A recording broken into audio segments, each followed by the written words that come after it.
ওয়ালা তামুতুন্না ইল্লা ওয়া আনতুম মুসলিমুন। মুসলমান না হইয়া তোমরা মৃত্যুবরণ করিও না। প্রথমে মাওলাই ডাকতে বলেন, ইয়া আইয়ুহাল্লাযীনা আমানুত্তাকুল্লাহ হাক্কা তুকাতিহি ওয়ালা তামুতুন্না ইল্লা ওয়া আনতুম মুসলিমুন। হে বিশ্বাসী বান্দা বান্দিরা, আমি মাওলা পাক রব্বুল আলামিন আমার পক্ষ থেকে তোমাদের জানাইলাম, শুনে রেখে দাও। ভয় করার মতো ভয় আমি মাওলারে তোমার করা লাগবে। কেমন ভাবে ভাইবে ভয়ের আমার আপনার তো আসলে খবর নাই। ভয় করার মতো ভয় হযরতে সাহাবায়ে কেরাম করছে, কথা ঠিক না ঠিক? মাওলা এই ডাক দিয়ে বলে, মুসলমান না হইয়া কবরে আসিও না। ভাইরা, আমি আপনি নামে মুসলমান, কামে কুফরি। नामे मुसलमान मगर काम कुफर है, नामे मुसलमान मगर काम शिरिक है, नामे मुसलमान मगर काम फुसुक है। मुसलमानेर नाम निलाम বাইরা কুফরি করতে আসি, মুসলমানের নাম নিলাম শিরিকি করি না। এ দোস্ত, মুসলমানের নাম নিলাম ফুসুকি করি। খুব ভালো করিয়া চিন্তা ভাবনা করিয়া মাওলার কবরে যাওয়া লাগবে। মাওলার কবর কারো জন্য মামু বাড়ি, খালু বাড়ি, আত্মীয় বাড়ি নয়। কিয়ামতের ময়দানে, কঠিন হাসরের দিনে দুনিয়ায় দলেরও অভাব নাই, মতেরও অভাব নাই। কিয়ামতের ময়দানে, কঠিন হাসরের দিনে আল্লাহ পাক রব্বুল আলামিন দুইটা দল বানাবেন। কয়টা দল? দুইটা দলে বিভক্ত করবে। আল্লাহ ডাকতে বলেন, ফারিকুম ফিল জান্নাতি ওয়া ফারিকুম ফিস সাইর। এই যে দুইটা দল হবে, এক দল হবে জান্নাতি, আরেক দল হবে জাহান্নামী। হে আমার ভাইরা, মুসলমানের দলেরা, আপনিও কবরের যাত্রী, আমিও কবরের যাত্রী। আসলে কি নিয়ে রওনা করলাম? দুনিয়ার জগতে যারা জান্নাতের সুসংবাদ প্রাপ্ত হলো, এক নয়, দুই নয়, 10 জন সাহাবা, যাদেরকে আশারায়ে মুবাশশারা বলা হয়। এই আশারায়ে মুবাশশারার দ্বিতীয় তমকার খলিফা সাইয়্যিদিনা উমর ইবনুল খাত্তাব রাদিয়াল্লাহু তাআলা আনহু। উমর ইবনুল খাত্তাব রাদিয়াল্লাহু তাআলা আনহু দুনিয়ার জগতে আল্লাহর নবীর জবান থেকে নবী ঘোষণা করছেন, উমর ইবনুল খাত্তাব রাদিয়াল্লাহু তাআলা আনহু ফিল জান্নাহ। খাত্তাবের ছেলে উমর জান্নাতি। এরপরে দিও স্থির হতে পারে নাই, এরপরেও চিন্তা কাটে নাই। আল্লাহর নবী এত বড় সুসংবাদ দেওয়ার পরে খলিফাতুল মুসলিমিন সাইয়্যিদিনা উমর ফারুক রাদিয়াল্লাহু তাআলা আনহু ওনার জীবদ্দশায় এত কান্না কানতেন, কান্নার কারণে সাইয়্যিদিনা উমরের 2 চোখের কোনা দিয়া গালের মধ্যে 2টা দাগ পড়ে গিয়েছিল।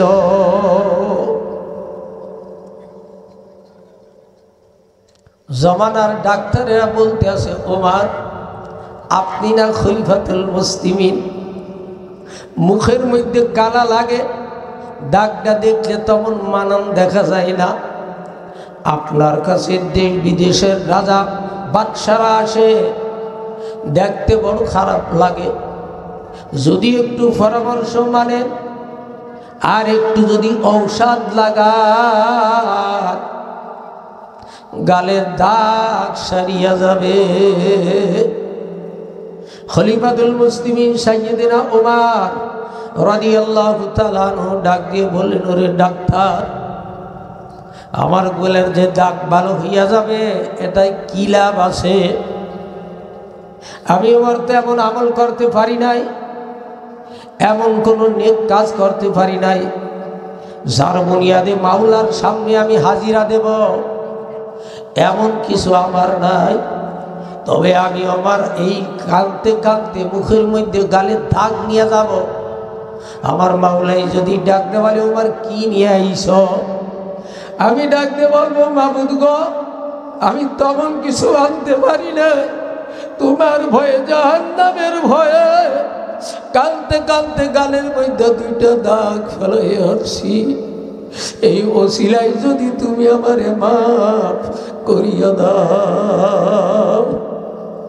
আমার ভাইরা, আমার বাজারেরা, খলিফাতুল মুসলিমিন খেলাফত প্রাপ্ত হবার পরে তখন কোনো শান্তি বিশ্রাম করে নাই।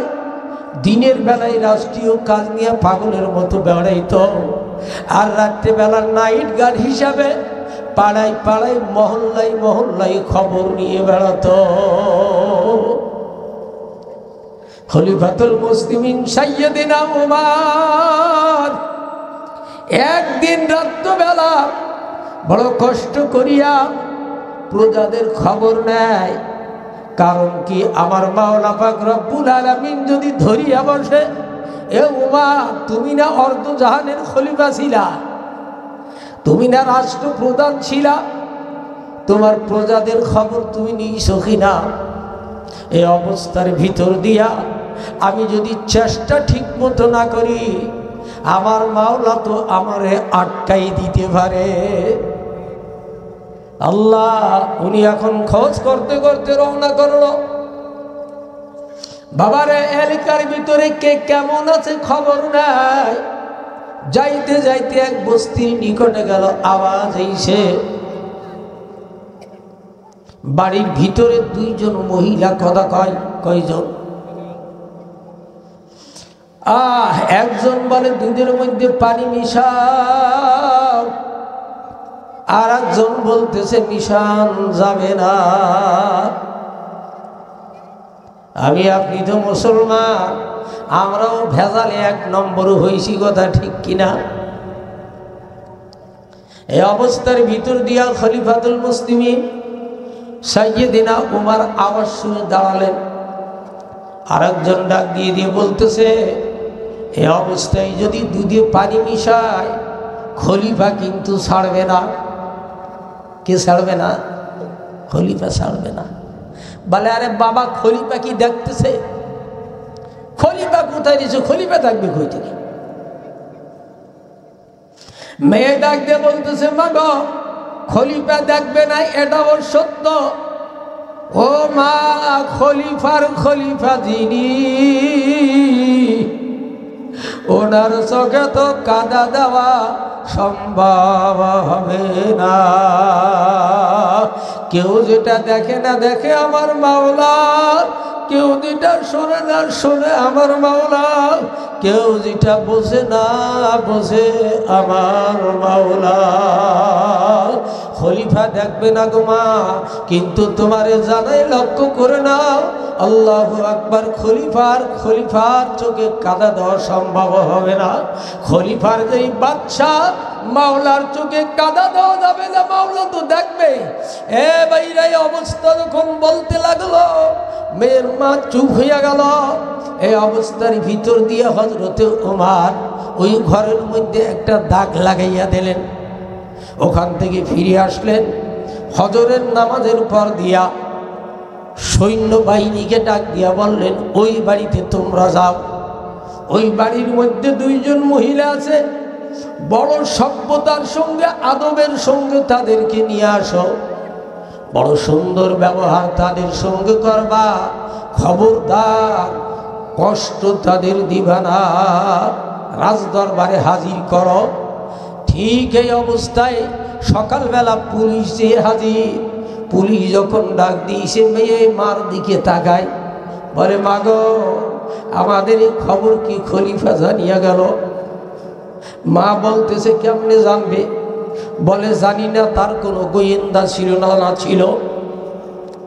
আল্লাহু আকবার। এই অবস্থার ভিতর দিয়া সাইয়্যিদিনা ওমর ফারুক রাদিয়াল্লাহু তাআলা আনহু সকলকে নিয়ে বসা আছে। মহিলা যে হাজির হইল, এ আমার ভাইরা, আমার বাগানেরা, আল্লাহ মেয়ে এবং মেয়ের মা যে হাজির।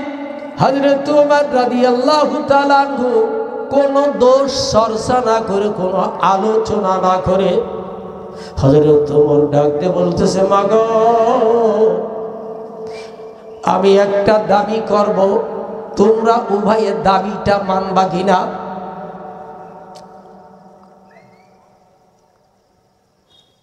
মেয়ের মা বলে, আমরা তো হইল গোয়ালিনী, গরিব মানুষ, কি দাবি করবে আর কি দেব? মেয়ের মাকে ডাক দিয়ে বলে, গোয়ালিনী, আমি আপনার কাছে একটা জিনিস চাবো, আপনি দেবেন কিনা? মহিলা ডাক দিয়ে দিয়ে বলতেছে, খলিফাতুল মুসলিমিন, আপনি তো জানেন আমরা গরিব মানুষ, উটের যদি দুগ্ধ হয় বিক্রয় করিয়া বাজার করিয়া খায়, উটের যদি দুগ্ধ না হয় না খাইয়া দিন কাটাইয়া দি, এমন তো কিছু দেওয়ার নাই, কি দেব আপনারে একটু জানতে চাই। খলিফাতুল মুসলিমিন সাইয়্যিদিনা ওমর রাদিয়াল্লাহু তাআলা আনহু এখন ডাক দিয়ে দিয়ে বলতেছে, ওগো গোয়ালিনী, আমি তোমার কাছে একটা আল্লাহর বান্দি চাই। তোমার ঘরের মধ্যে যে মেয়েটা আছে, ওই মেয়েটা আমার পুত্রবধূ বানাতে চাই, তুমি রাজি না নারাজি?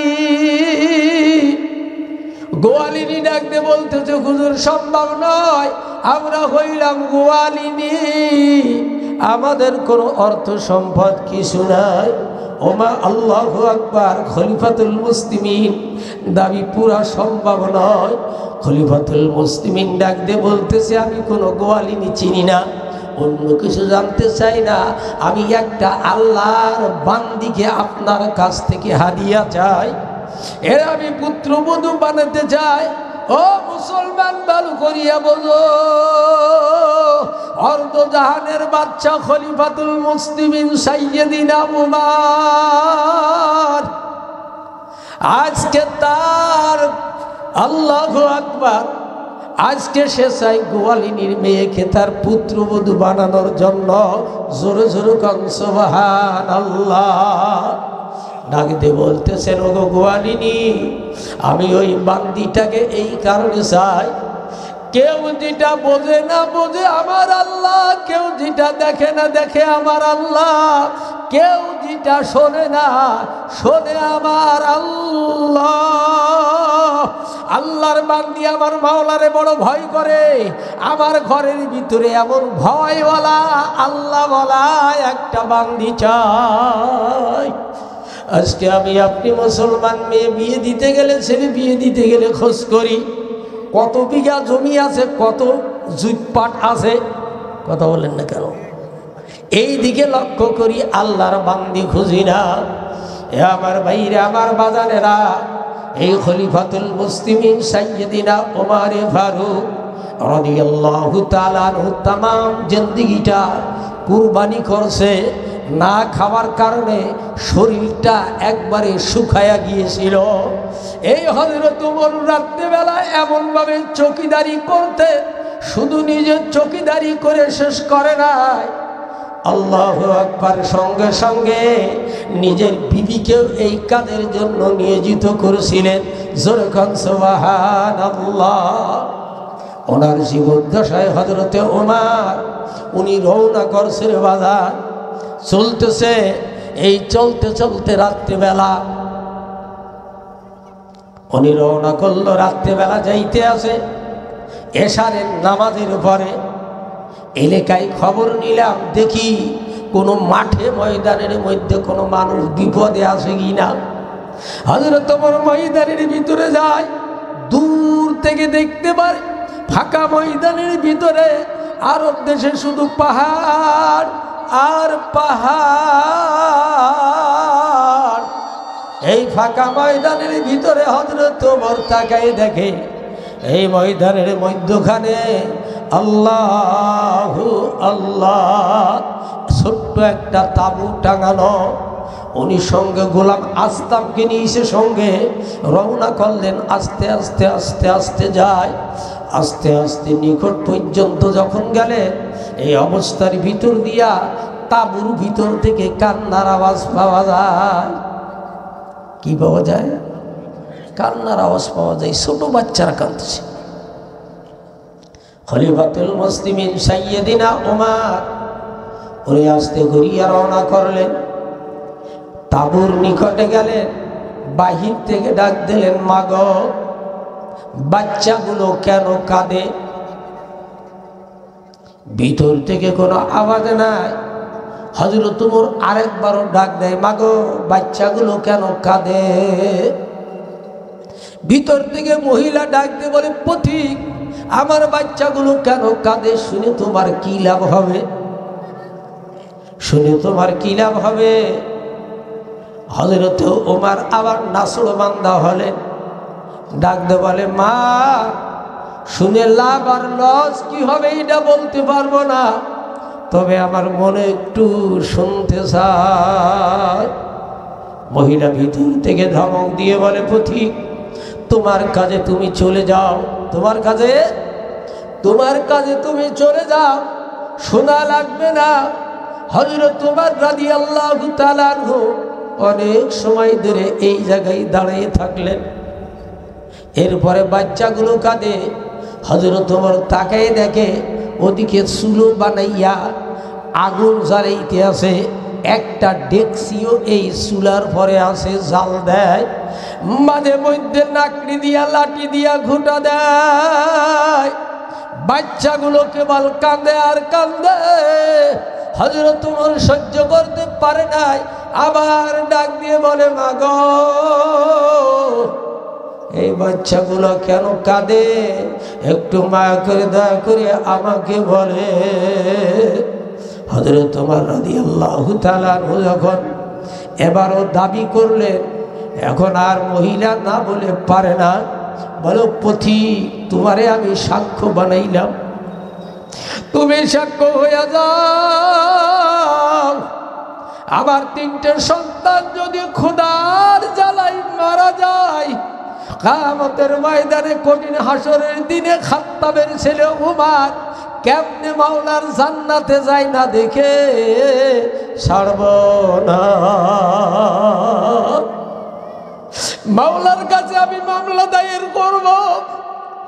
আমার যে তিনটা ছোট্ট বাচ্চা আজকে প্রায় এক সপ্তাহ হয়ে যায়, আমার ঘরে কোনো খানা নাই, আমাদের কোনো খোঁজ খবর নেবার কেউ নাই, আমরা না খাইয়াছি। আল্লাহ আল্লাহ। ইতিপূর্বে যিনি খলিফাতুল মুসলিমিন ছিলেন ওনার নাম ছিল আবু বকর। উনি আমাদের খোঁজ খবর নিতেন, সাপ্তাহিকভাবে খাবারের ব্যবস্থা করতেন। আমার সঙ্গে যে তিনটা সন্তান, এই তিনটা সন্তান শহীদের সন্তান, তার বাবা আল্লাহর নবীর সঙ্গে যুদ্ধে গিয়েছিল,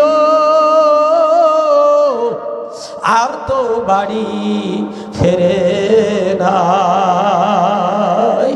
এরা শহীদের সন্তান, এরা যদি খুদাই কেউ মারা যায়, উমর কেমনে জান্নাতে যায় না দেখে ছাড়ব না। আসলাম বলতেছে, হযরত উমর এই আওয়াজ শোনার পরে আমি দেখতে পারলাম, আহারে থরথর থরথর করিয়া কাঁপে। হযরত ওমর কাঁপতে কাঁপতে কাঁপতে কাঁপতে জমিনে বসে পড়ল। ওখান থেকে আবার উঠে দাঁড়ালো, ডাক দিয়ে বলে, আসলাম তুমি আমার সঙ্গে আসো। হযরত ওমরের বয়স সময় ৬২ বছর। হযরত ওমর রাদিয়াল্লাহু তাআলা আনহু হাঁপায় আর দৌড়ায়, হাঁপায় আর দৌড়ায়, বাইতুল মালের কাছে যাই হাজির। বাইতুল মালের দারোয়ানকে ডাক দিয়ে বলতেছে, রে দারোয়ান, জলদি করিয়া বাইতুল মালের দরজাটা খুলিয়া দাও। বাইতুল মালের দরজা যখন খুলিয়া দিল, খলিফাতুল মুসলিমিন সাইয়্যিদিনা উমর নিজে হাতে সালা নিয়া, সালার মধ্যে কিছু খুরমা ঢুকাইল, কিছু আটা, কিছু চর্বি, কিছু ঘি ঢুকাইয়া হযরত ওমর এখন নিজে উঠাইতে পারে না। হযরত ওমর ডাক দিয়ে বলতেছে, ভাই আসলাম, মায়া করে দয়া করে বোঝাটাকে আমার মাথায় উঠাইয়া দাও। হযরতে আসলাম ডাক দিয়ে বলতেছেন, গো খলিফাতুল মুসলিমিন, আপনি মুরব্বী মানুষ, আমি তো এই কাজের জন্য, আমি তো অন্য কাজের জন্য নয়, কাজে আপনি মেহেরবানি করে বোঝাটা আমার মাথার উপরে দেন, আমি বোঝাটা পৌঁছাইয়া দেব। আল্লাহু তাআলা ডাক দিয়ে বলতেছেন, রে আসলাম, কিয়ামতের ময়দানে কঠিন হাসরের দিনে আমার বোঝা তুমি বহন করবা না, আমার গুনার ভাগ তুমি নিবা না, কাজে আমার কাজ আমাকে করতে দাও, একটু উঠাইয়া দাও। হযরতে আসলাম বর্ণনা করতেছে, হযরত ওমরের কাঁধের পরে যখন বস্তাটা উঠাইয়া দিলা, উনি দৌড়ায় আর আল্লাহকে ডাকে, আহ ইয়া আইয়ুহাল্লাযীনা আমানুত্তাকুল্লাহ, এ ঈমানদারেরা তোমরা মাওলার ভয় করো। কার ভয় করো? আমার মাওলারে ভয় করো।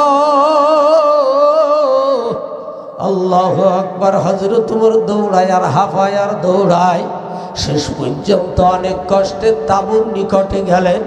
এখন বাইরে থেকে ডাক দে বলে, মা গো, আপনি কি পাক করতে আছে? মহিলা এখন ডাক দিয়ে বলতেছেন, ও গো পথিক, বাচ্চাগুলো কয়দিনের না খাবা, এদের কষ্ট সহ্য করতে পারি না, ঘুমায়ও না। আমি চুলার মধ্যে পাতিলা দিয়া এর মধ্যে কিছু পাথর আর পানি দিয়া জাল দিই, নাড়তেছি, বাচ্চারা বলবে রান্না হলে মা আমাদের খাওয়াবে।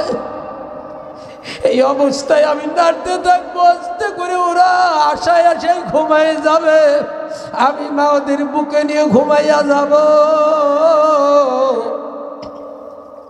খলিফাতুল মুসলিমিন ওমর ডাকতে বললেন, মা গো, আপনি একটু সাইডে যান, আমাকে একটু সুযোগ দেন।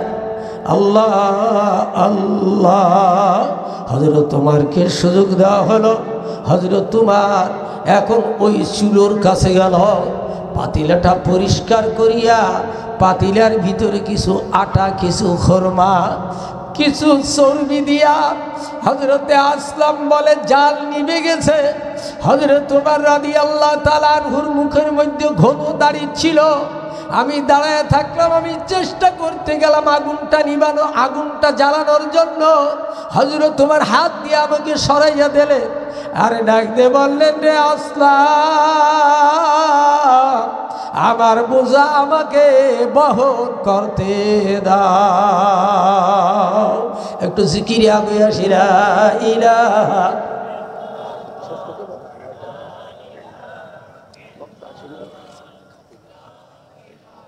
কত বেজেছে?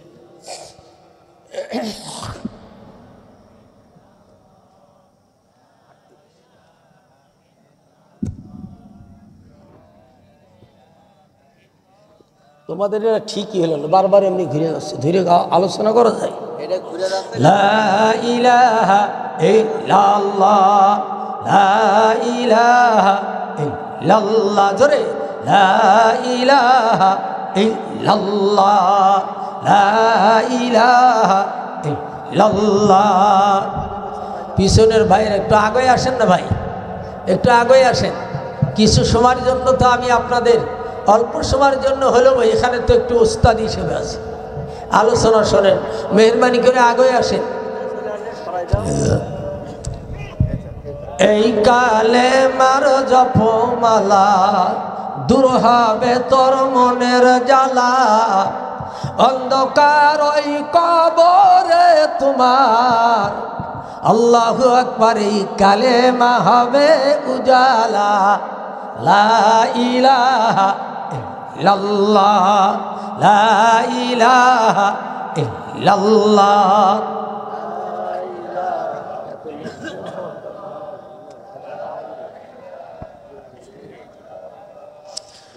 লা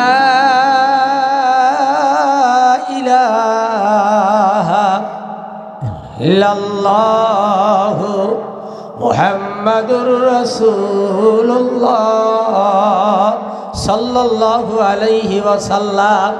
যে যারে মহব্বত করে তার আলোচনা তার কাছে মজা লাগে, তার নাম জপতে ভালোবাসে।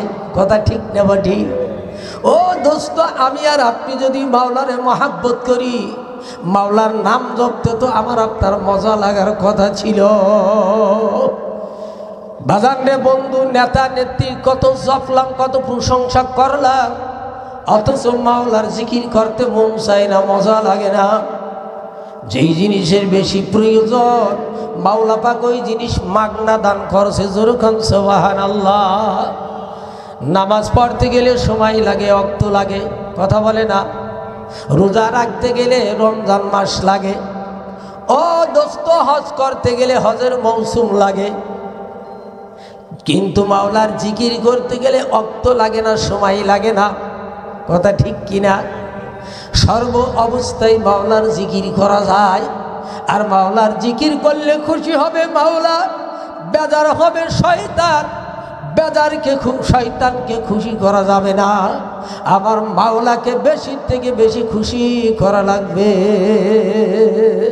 এই জন্য চলতে ফিরতে উঠতে বসতে সর্ব অবস্থায় মাওলা পাকের জিকির জুবানে জারি রাখতে হবে।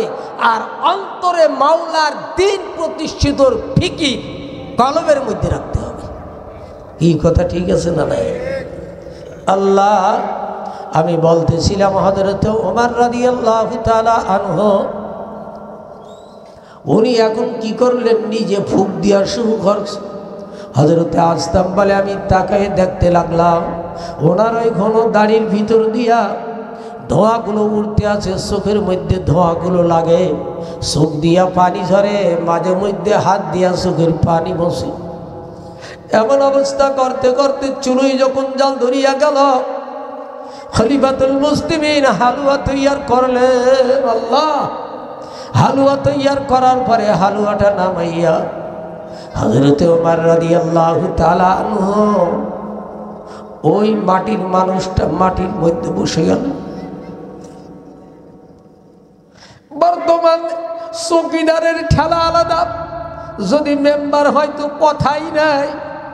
হযরত ওমর অর্ধ জাহানের বাদশা, এ বাবা আস্তে করিয়া মাটির মধ্যে বসিয়া গেল। আল্লাহ আল্লাহ, বাচ্চা তিনটাকে ডাক দেয়, বলে বাবা আসো। ওই বাচ্চা তিনটা আস্তে করিয়া ওমরের কাছে আসলো।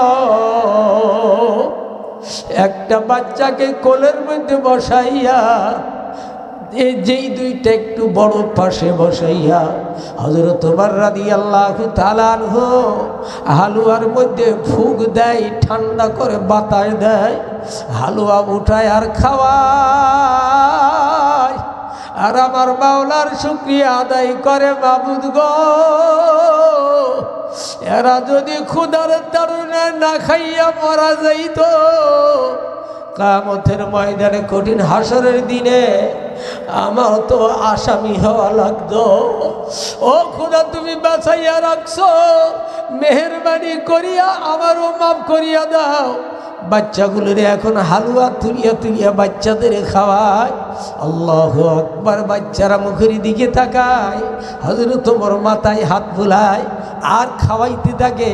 এই খাওয়াইতে খাওয়াইতে অবস্থার ভিতর দিয়া আল্লাহ, এ আমার ভাইরা, আমার বাজানারা, এদের পেট ভরিয়া গেছে। এখন তিনজন বড় খুশি, আনন্দিত। হযরত ওমর রাদিয়াল্লাহু তাআলা আনহু উনি ডাক দিয়ে বললেন, ওগো মা, আমি বিদায় নিয়ে যাই, তবে আপনাকে একটা কথা জানাইয়া যায়, যে হালুয়াটুকু আছে এখান থেকে আপনি নিজে খান, যতটুকু বেঁচে থাকে সকালবেলা বাচ্চাদের খাওয়ায়েন। আর আপনার কাছে জানাইয়া যায়, খলিফাতুল মুসলিমিনের দরবারে গেলে আমার মতো অধম কেউ গরুকে পাওয়া যাবে। ওখানে যখন যাবে, তবে আমি একটা কথা জানতে চাই, মাগো, উমারকে কেন আল্লাহ আল্লাহ, উমারের নামে কেন মামলা করবেন? ডাক দিয়ে বলে, উনি আমাদের আকা, উনি আমাদের নেতা, উনি হইছে খলিফাতুল মুসলিমিন, উনি আমাদের খবর নেওয়ার কথা দরকার ছিল, উনি আমাদের খবর নেয় নাই। এই কারণে হযরত ওমরের বিপক্ষে মামলা দায়ের করব। হযরত ওমর ডাক দিয়ে বলেন, মাগো, ওমরকে কি মাফ করা যায় না? ওমরের বিপক্ষে মামলা দায়ের করে জাহান্নামের কীট আসামি বানাই কি লাভ হবে? আপনি ওমরকে মাফ করিয়া দেন। মহিলা ডাক দিয়ে দিয়ে বলতেছে, ওগো মুসাফির, ওগো পথিক, তোমাকে মাওলা খলিফা না বানাইয়া খাত্তাবের ছেলে উমরকে কেন খলিফা বানাইল? হযরত উমরের মুখে কোনো কথা নাই। আমাদের মেম্বার চেয়ারম্যানকে একটু শব্দ করিয়া কথা বলিয়া দেখিয়েন, অবস্থা বড় বেগতি, কথা ঠিক না বা ঠিক? আল্লাহু আকবার। হযরত উমর রাদিয়াল্লাহু তাআলা আনহু উনি কোনো প্রতিবাদ করলেন না, কিছুই না করে আস্তে করে ওখান থেকে রওনা করলেন। পর্দার বাহিরে আসার পর দিয়ে ডাক দিয়ে কয়, আসলাম, একটু দাঁড়াও। বলে, খলিফাতুল মুসলিমিন, রাত তো অধিক হইয়া গেছে। বলে, ওটা যাক, আমি যখন এসেছিলাম বাচ্চাগুলো চোখের পানি ছেড়ে কাঁদতেছিল, আমার মনটা একটু চাই, আমি দেখতে চাই ওদের একটু হাসি খুশি। ওদের বাবা নাই, মায়ের কোলে ওরা ঘুমায়, আমি একটু দেখতে চাই ওরা একটু আনন্দ ফুর্তি করবে। হযরত ওমর দাঁড়ায় আছে, বাচ্চারা এখন পেট যখন ভরে গেছে, ওদের মনের মধ্যে এখন রাত আর দিন নাই, এখন 3 ভাই সুন্দরভাবে খেলাধুলা করতে আছে। হযরত ওমর রাদিয়াল্লাহু তাআলা আনহু ওখান থেকে রওনা করলেন। আল্লাহ, ওখান থেকে রওনা করিয়া খলিফাতুল মুসলিমিন বাড়িতে গেলেন। এ দোস্ত, তাড়াতাড়ি 2 রাকাত নামাজ আদায় করলেন। যেরকম সুবহানাল্লাহ। মাবুদ গো, তুমি আমারে রক্ষা করছো, আমার শহীদ ভাইয়ের বাচ্চারা মরে নাই। 2 রাকাত নামাজ আদায় করিয়া নিজেকে তিরস্কার করতে লাগলেন। চোখের পানি ফেলাইয়া কান্দার ডাক দিয়ে কয়, রে উমর, তুই না ছিলি জাহান্নামের কীট, তুই না ছিলি কবিনা, তোর কোনো দাম ছিল না। এ উমর, আল্লাহু আকবার, তুই ছিলে দিনের শত্রু। আমার মাওলা পাক রব্বুল আলামিন মায়া করে দয়া করে হেদায়েতের মতো নূর তোরে মাওলাই দান করছে। এ উমর, শুধু এখানে সমাপ্ত করে নাই, আমার মাসুক মাওলা তোরে খলিফাতুল মুসলিমিন বানাইল। তুই কেন খবর রাখো না? নিজেকে অনেক তিরস্কার করলো, মালিকের কাছে মাপ চাইতে লাগলো। আল্লাহু আকবার। ইতিমধ্যে দিয়া ও দোস্তরা, আমার রাত কাটিয়া গেল, সকাল হইল। বাচ্চাদেরকে আল্লাহু আকবার খলিফাতুল মুসলিমিন মসজিদে নববীতে আসলো। বর্তমান তো আফসোসের বিষয়। হুজুর, এই কথাগুলো কইেন না। জাতীয় মসজিদের ইমাম কে হবে বলেন দি? যিনি এদেশের প্রাইম মিনিস্টার হবে। কথা বলেন না কেন? জাতীয় মসজিদের খতিব ইমাম হযরত ওমর। সুবহানাল্লাহ। হযরত ওমর আসলেন, ফজরের নামাজ আদায় করলেন। এদিকে তো মহিলা জানে না কি অবস্থা ঘটতে আছে। ফজরের নামাজের পর দিয়ে সালাম ফিরাইয়া কিছু নসিহত করলেন। এরপরে হযরত ওমর ডাক দিয়ে ঘোষণা করলেন, ওগো আল্লাহ নবীর সাহাবারা, আপনারা কেউ যাবেন না, আজকে বিচার আছে, বড় মাপের আসামি। বিচার না দেখে একজন সাহাবা ভাই যাইতে পারবা না।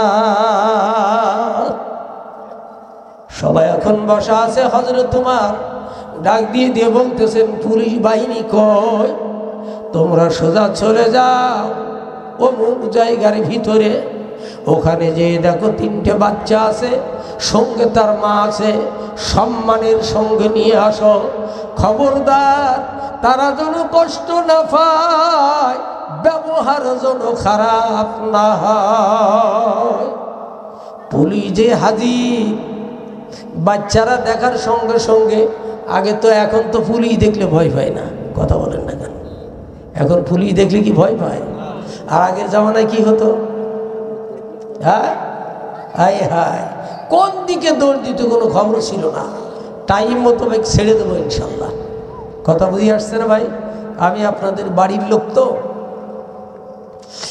আল্লাহ, হযরত ওমর রাদিয়াল্লাহু তাআলা আনহু ওনার পক্ষ থেকে যে সৈনিক পাঠাইছে, এদেরকে নিয়ে এখন ইস্তেকবাল করে মসজিদে নববীর দিকে নিয়ে যায়।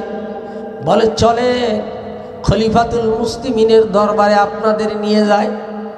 বাচ্চাদের 2টার একটু বুঝ হইছে, ডাকতে বলে মা গো, রাত্রেবেলা যে আপনি উমারের গালি দিয়েছেন, এই খবর বুঝি উমার পাইয়া গেছে।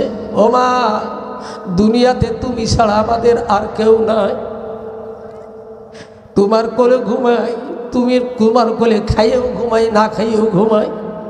তুমি আমাদের গোসল দাও, তুমি রাত্রেবেলা আমাদের বুকের মধ্যে রাখো। খলিফাতুল মুসলিমিন যদি বেজার হইয়া এবার তোমার বিচার করে, আর যদি তোমারে ফাঁসি বা শুলে দেয়, কার বুকে থাকবো গো মা? এমনভাবে বাচ্চাগুলো কান্দে আর যাইতেছে। মা ডাক দিয়ে বলে বাবা চলো, তকদিরে যেটা সেটাই হবে। কথা ঠিক না বা ঠিক? রওনা করলে আস্তে আস্তে যে হাজির হলেন মসজিদের নববীর গেটে যখন গেলেন, এখন তাকাইছে, বাচ্চাটা তাকানোর পর দিয়া 2টা বাচ্চা চিনে ফেলাইছে। জোরখান সুবহানাল্লাহ। 2টা বাচ্চা দূর থেকে চিনে ফেলাইছে। বলে মা গো, যেই ব্যক্তি রাত্রেবেলা হালুয়া পাকাইয়া ছোট বাইরে কোলে নিয়া, আরে হালুয়া ঠান্ডা করে করে আমাদের 3 ভাইকে খাওয়াইছিল, ও মা, ওই ব্যক্তি তো দেখি মেহরাবের মধ্যে দাঁড়ানো। আমার মনে হয় উনি খলিফাতুল মুসলিমিন হবে। সব কিছু জেনে গেছে, রক্ষা নাই, উপায় নাই। আল্লাহু আকবার। হযরত ওমর আসতে বলেন, বাচ্চা 3টে নিয়ে মহিলা ভিতরে যায়। হযরত ওমর ডাক দিয়ে বললেন, ওগো আল্লাহর হাবিবের সাহাবারা, আল্লাহর প্রিয় বান্দিকে এক সাইডে পর্দার সঙ্গে রেখে দাও। আল্লাহু আকবার। পর্দার সঙ্গে যখন আড় করিয়া দিল, হযরত ওমর রাদিয়াল্লাহু তাআলা আনহু ওই বাচ্চাটাও আড় করছে। 2টা বাচ্চা, যেই 2টার একটু বুঝ, কথা মানে না, ওই 2টা বাচ্চা দৌড়ায় বের হয়ে আইছে। হযরত ওমরের কাছে দিয়ে একবারে হামা গাড়ি দিয়া পড়ছে, পাও জড়ায় ধরতে যায়, ডাকতে বলে খলিফাতুল মুসলিমিন, দাদা নাই, দাদি নাই, নানা নাই, নানি নাই, চাচা চাচু কেউ নাই। পৃথিবীর জমিনে শুধু আমার মা আছে। এই পৃথিবীর জমিনে মা ছাড়া আর কেউ নাই। আল্লাহ, আমার মা যা কিছু অপরাধ করেছে, মায়া করে দয়া করে মাফ করিয়া দাও। মাফ না করলে কদম ছাড়ব না।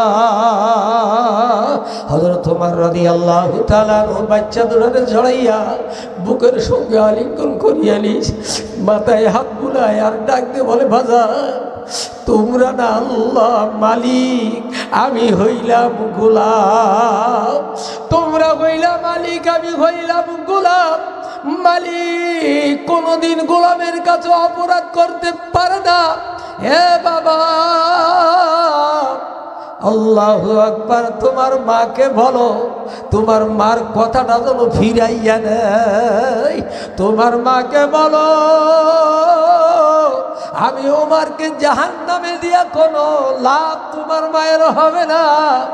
আমার বিপক্ষে মাওলার দরবারে মামলা দায়ের করে তোমার মায়ের কোনো লাভ হবে না, বরংস আমি বিপদে পড়িয়া যাব।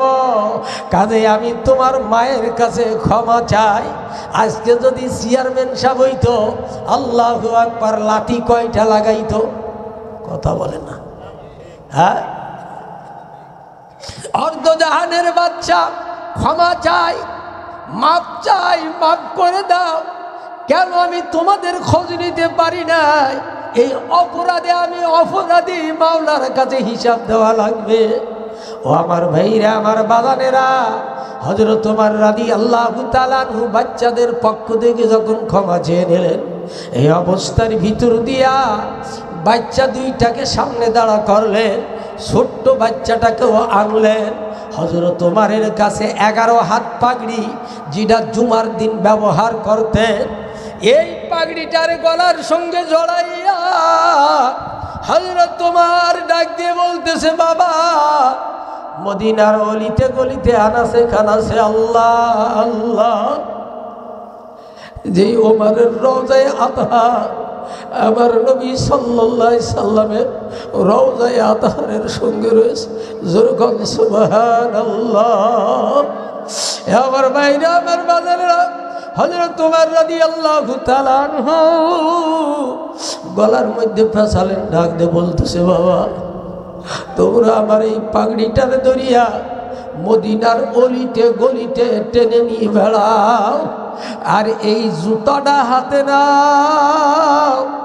যেইখানে লোক জমায়েত দেখবা, ওইখানে দিয়ে জুতা দিয়া মারবা। মানুষে জিজ্ঞাসা করলে আমি উত্তর দেব, আমি হইলাম গোলাম, মালিকের অবাধ্য হবার কারণে আমাকে টেনে হেসড়ে নিয়ে যায়। তবুও তোমার মাকে ক্ষমা করে দিতে বলো। এ দোস্ত, খুব ভালো করিয়া বুঝে নেন, আমি আপনি তো আমার আপনার ক্ষমতার বলে, গায়ের বলে, শক্তির বলে কত মানুষের পরে কত জুলুম অত্যাচার করি, কথা ঠিক না বা ঠিক? নীরবে অনেকেই সহ্য করে, অনেকে কিন্তু মাওলার কাছে ফরিয়াদ করে, কথা ঠিক না বা ঠিক? লক্ষ্য করিয়া নেন, আল্লাহু আকবার। মাওলা বলতেছেন, ইয়া আইয়ুহাল্লাযীনা আমানুত্তাকুল্লাহ, এই ঈমানদারেরা, তোমরা আমি মাওলারে ভয় করার মতো ভয় করো, হাক্কা তুকাতিহি, ভয় করার মতো করো। ওয়ালা তামুতুন্না ইল্লা ওয়া আনতুম মুসলিমুন, মুসলমান না হইয়া কবরে যাইও না। দোস্ত, মুসলমান না হইয়া যদি কবরে যায়, আযাবুল কবরে হাক্কুন, কবরের আযাব সত্য। আল্লাহু আল্লাহ, এই আযাবে কবরের ভিতরে যদি একবার কোনো মেয়ে লোক, কোনো পুরুষ লোক পতিত হয়ে যায়, তার কিন্তু উপায় নাই। আমার আপনার রব হইল আল্লাহ। কে? জোরে কর, আরো জোরে কর। আমার আপনার রব কে? আল্লাহু আকবার। যদি বাড়ির গার্জিয়ানের কথা না মানে, যে ছেলে বাবার কথা না মানে, ওই ছেলেটাকে অবাধ্য ছেলে বলা হয়। যেই ছাত্র শিক্ষকের কথা না মানে, তাকে অবাধ্য ছাত্র বলা হয়। কথা ঠিক না বা ঠিক? জোরে কর। ও দোস্ত, আমি আপনি বাধ্যবান্ধা হতে চাই না, অবাধ্য হব। জবান খুলে বলেন, বাধ্যবান্ধা হতে চাই না, অবাধ্য বান্দা হতে চাই? কে কে বাধ্য বান্দা হতে চান? আল্লাহু আকবার বলে হাত জাগান। আলহামদুলিল্লাহ, আলহামদুলিল্লাহ বলে হাত নামান। কি বললাম? আমরা কি হতে চাই? বাধ্য বান্দা হতে চাই। বাধ্য ছেলে যদি হয়, বাবার কথা মানা লাগে। কথা ঠিক না বা ঠিক? বাধ্য বান্দা যদি হতে হয়, মালিকের কথা মানা লাগবে। কথা ঠিক কিনা? জোর কর। মালিকের কথা যখন মারবো, বাধ্য বান্দা হব। কাজেই দোস্ত, 5 ওয়াক্ত নামাজ হুকুম কার? একটু জবান খুলে বলেন, কার? এই 5 ওয়াক্ত নামাজ আমাকে পড়া লাগবে কি লাগবে না? জোরে কর। কে কে আজকের থেকে নিয়ত করব? অনেকেই নামাজ ঠিক মতো পড়ি না। হ্যাঁ দোস্ত, আমার কাজ উঠায় দেওয়া। কবুল করার মালিক আল্লাহ।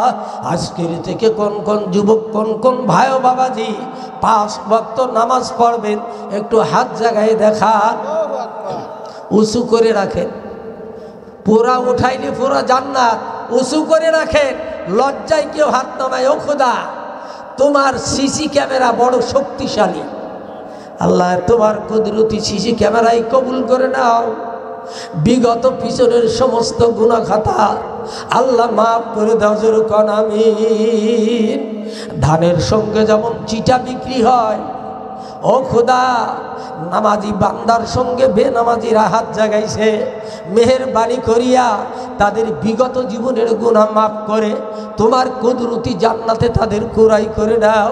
জোরে বলেন আল্লাহুম্মা আমিন। আমার ভাইরা, এই কবরে যাবার পর দিয়া আমার আপনার কিছু একটা হবে কি না হবে? হবে। কবরে যাওয়ার পর দিয়া কিন্তু একটা খবর আছে, কোনো প্রকার প্রশ্ন ছাড়া কিন্তু সামনে যাইতে দেবে না। সর্বপ্রথম প্রশ্ন করবে, মান রব্বুকা, তোমার রব কেডা? কি কোন প্রশ্ন করবে? একটু জবান করে বলে, মান রব্বুকা। 2 নম্বর কবে ওয়ামান দীনুকা। 3 নম্বরে বলবেন ওয়ামান নাবিয়ুকা। এই 3টে প্রশ্ন যখন করবে, এই 3টে প্রশ্নের যদি উত্তর যেই মানুষটা দিতে পারবে, আল্লাহ পাক রব্বুল আলামিন আল্লাহর বান্দারে জান্নাতের ব্যবস্থা করে দেবে। আফরিসু ফিরাশাল জান্নাত, আলবিসু লিবাসাল জান্নাত, আতইমু তুআমাল জান্নাত। জোরে কোন সুবহানাল্লাহ। এই 3টে প্রশ্নের উত্তর যখন দিয়ে দেব, দেওয়ার সঙ্গে সঙ্গে দোস্ত আল্লাহ পাক রব্বুল আলামিন আমার আপনার এই কবরটাকে জান্নাতের টুকরা বানাইয়া দেবে। আমাকে আপনাকে আর ওই 3.5 হাত সাদা কাপড় রাখবে না। মালিক ডাক দিয়ে বলবে, ও ফেরেশতারা, আমার আদরের বান্দা দুনিয়ার জগতে কত পোশাকের কষ্ট করছে, যাও যাও যাও আমার আদরের বান্দার জন্য জান্নাতের পোশাক শরীরে লাগায় দাও। আল্লাহু আকবার। জান্নাতের পোশাক শরীরে লাগানো হবে। এরপরে ডাক দিয়ে দিয়ে বলবে, আল্লাহু আকবার, আতিমু তুআমাল জান্নাত, জান্নাতের খানা তারে খাওয়াইয়া দাও। আল্লাহর বান্দাকে জান্নাতের খানা খাওয়াইয়া দেবে। আল্লাহর বান্দাকে জান্নাতে খানা খাওয়ানোর পর মালিকের পক্ষ থেকে আওয়াজ আসবে, নিমতু হাত্তা ইয়াউমাল কিয়ামাহ। ও আমার আদরের বান্দা, আমার আদরের বান্দি, তুমি কিয়ামত পর্যন্ত ঘুমায়া যাও। আর বিরক্ত করা হবে না, কারণ আমি মাওলাকে পাওয়ার জন্য কত জায়গায় দৌড়াইলা, কত চিল্লা দিলাম। চরমনা সরসিনা ফুরফুরা হালকা মাসিক ইস্তেমা সব গুজারি। আল্লাহু আকবার। কত কষ্ট করছো, কত রাত জাগছো। আজকে থেকে কিয়ামত পর্যন্ত তুমি ঘুমাবা, আর কষ্ট দেওয়া হবে না। সকলেই বলি আলহামদুলিল্লাহ। কাজেই 5 ওয়াক্ত নামাজ পড়তে আজকের থেকে যে কয়দিন আল্লাহ হায়াতে বাঁচায় রেখে আর নামাজ ছাড়বো না। আবার একটু হাত জাগিয়ে দেখেন। আল্লাহ আপনি কবুল করে নেন। কবুল করার মালিক আপনি, আর হাত জাগাইয়ে দেওয়ার মালিক হইলাম আমি। মেহেরবানি করে কবুল আর মঞ্জুর করে নেন। সবাই বলি আমিন। আমার জন্য দোয়া চাই, আপনাদের জন্য দোয়া করি। আল্লাহ তাআলা যা টুটাফাটা কথা বললাম